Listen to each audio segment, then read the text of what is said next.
আচ্ছা, কে জানি বলছিল যে আমাদেরকে চিনে না বা আমাদের বিষয়ে কিছু বলবে না, কিন্তু মানতে পারতেছি না আমাদের নিয়ে যে কথা বলতেছে।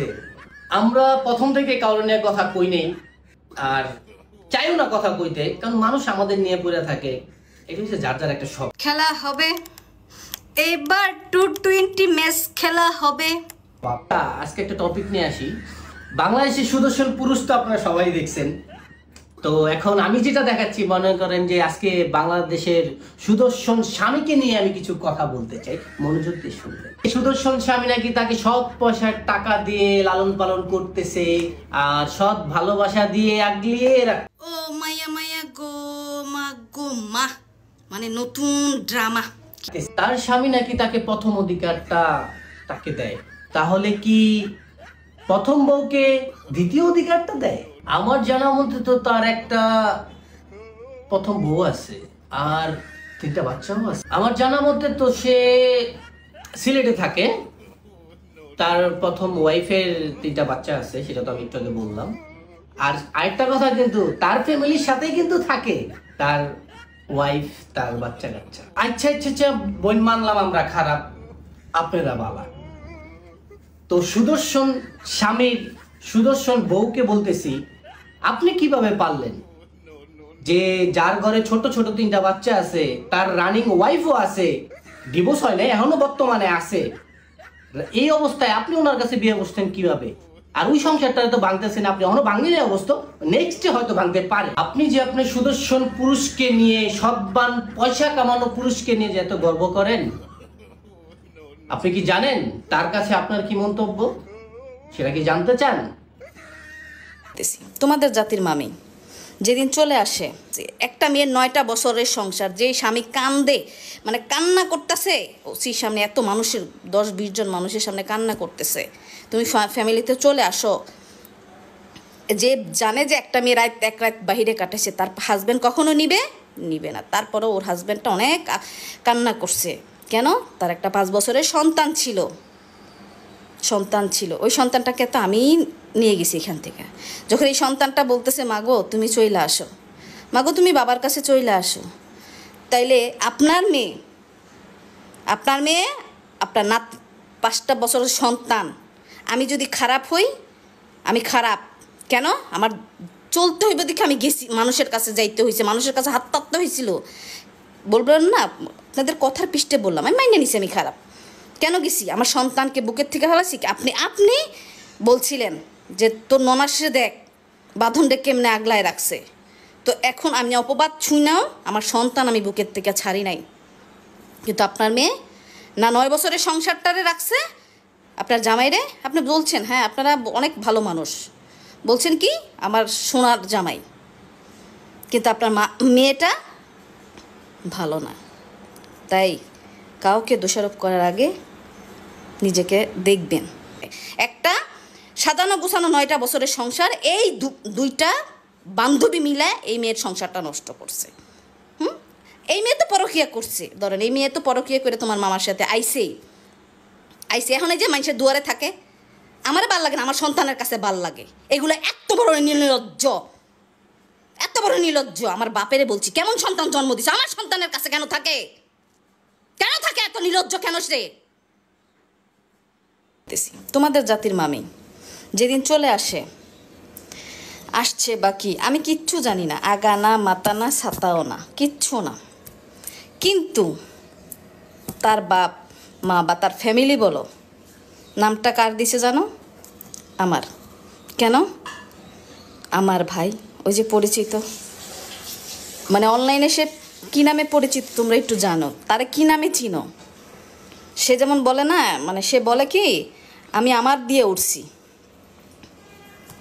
তোমরা তাকে কী নামে চিনো সেটা আমাকে একটু জানায়ও কমেন্টে। মানুষের যে চোখ পল্টি মারতে 2 মিনিট লাগে না, সেগুলো আমার আত্মীয় স্বজন বললে ভুল হবে, আমার আত্মীয় স্বজন অনেক ভালো। আত্মীয় স্বজন না, বলো যে মুখ খুলি নাই, যে পটল বলো না, পটল কার নাম জানো না, জানলে তখন বুঝবা যে ও কত বড়, মানে কইলাম না থাক, এটা কর সুযোগ হইলেই আমি বলবো।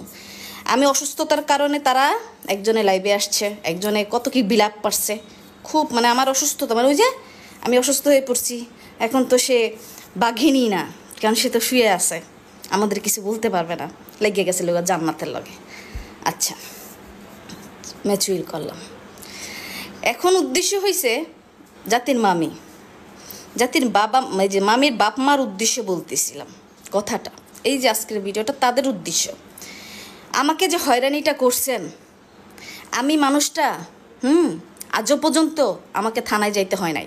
কারণ কেন জানেন, আমি মানুষটা ওই রকম না যে আজকে আমি চোর হতাম আমাকে ধরে নিয়ে যেত থানায়, বাট আমি তো ওই রকম না।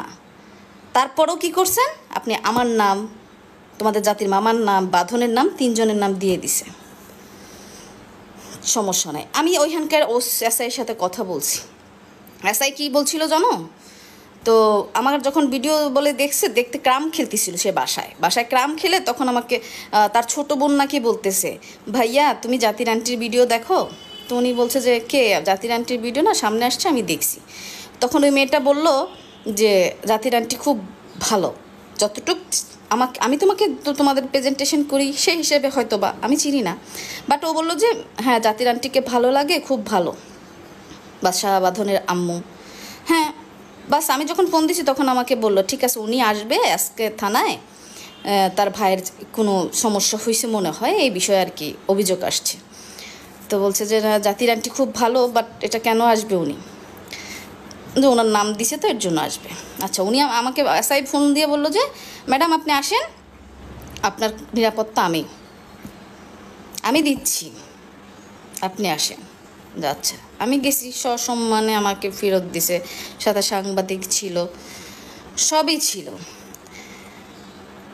ওই যে তোমাদের জাতির মামি, যার হাজব্যান্ড, ওই যখন এসআইয়ের রুমে সবসময় যারা এই ইয়েগুলো করে আমি জানি না, বাট তখন ওর হাজব্যান্ড মনে হয় এত কান্না করছে, 9 বছরের সংসার ছিল। হ্যাঁ মানে তোমার জাতির আন্টির ফ্যামিলি ভালো, ওনারাও অনেক কই যে সুসন্তান জন্ম দিতে পারে না, এই যে মা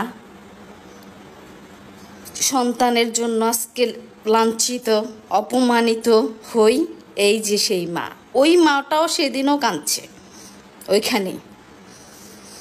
কেন, তার স্বামী 9 বছরের সংসার, আমি কুকিলের মতো প্রাইভেট কারে যখন যাই কুকিলের মতো বুঝাই, কেন আসছো, আমার ভাই তো কোনো কর্ম করে না, নাই কোনো শিক্ষাগত যোগ্যতা, তোমরা জানো কি আমরা বিয়ে করাতে পারতাম না, তখন আমাদের কাছে দায়বার হতো, তাহলে এর জন্য আমরা বিয়ে করাই নাই। কারণ কেউ না, আমার বাবা বলো কেউ, ফ্যামিলির কেউ না, কেন করাই না, এর আগে একটা ইয়া করছে, এর জন্য আর ওর আগে পিছে নাই। তারপরে কালকের ভিডিওটা তোমরা সবাই মেনশন দিচ্ছ, আমার সন্তান হলে আমার ছেলের বউ, সেটা আমার, এটা এর জন্য আমি তাদের শাসন করতে পারব, কিন্তু আমার ভাই আমি শাসন করবো না, আমার বাপে করবে, আমার মা করবে, আমি না। ও যদি উড়ি বুড়ি ছুরি 5 বছর মাও ধরে আনে, সেটাও আমার রাইট নাই। কিন্তু কেন বললাম জানো এখন কেন রাইট, কারণ আমারে ওইখান পর্যন্ত নিয়ে আসছে, আমি কিন্তু কিচ্ছু জানতাম না, এর জন্য বললাম। এটা মূলত হয়েছে মানে ওই যে মুস্কানের মা বাবার জন্য। কাউকে হ্যারাসমেন্ট করার আগে নিজে ভাববেন যে মানুষটাকে কেন আমি এই করছি। অনেক কথা বলছেন, মোবাইলেও বলছেন, মানুষকে ছোট করছেন, অনেক করছেন, কিচ্ছু করিনি। কেন করিনি, এই যে আজকের দিনটা দেখার জন্য। কি আপনার মেয়ের যে বান্ধবী, এই যে এই দুইটা বান্ধবী আপনার মেয়ের সংসারটা ভাঙছে। অপমানিত দাঁড়াও, কথা কওয়ার আগে একটু সুল্লি বাইর করে কেন করিনি, এই যে আজকের দিনটা দেখার জন্য। কি আপনার মেয়ের যে বান্ধবী, এই যে দুইটা বান্ধবী আপনার মেয়ের সংসারটা ভাঙছে, এবং এই যে মাসুদ যে জাতির মামা, বিয়ের সাক্ষী কি আমি, বিয়ের সাক্ষী কি বাঁধন, কি কেউ না, সাক্ষী আপনার মেয়ের বান্ধবী। আমি এই দিনটার জন্য অপেক্ষা করছিলাম, কারণ আমার কাছে প্রুফ ছিল না, কিন্তু এই দুইটাই ওদের সংসারটা ভাঙছে।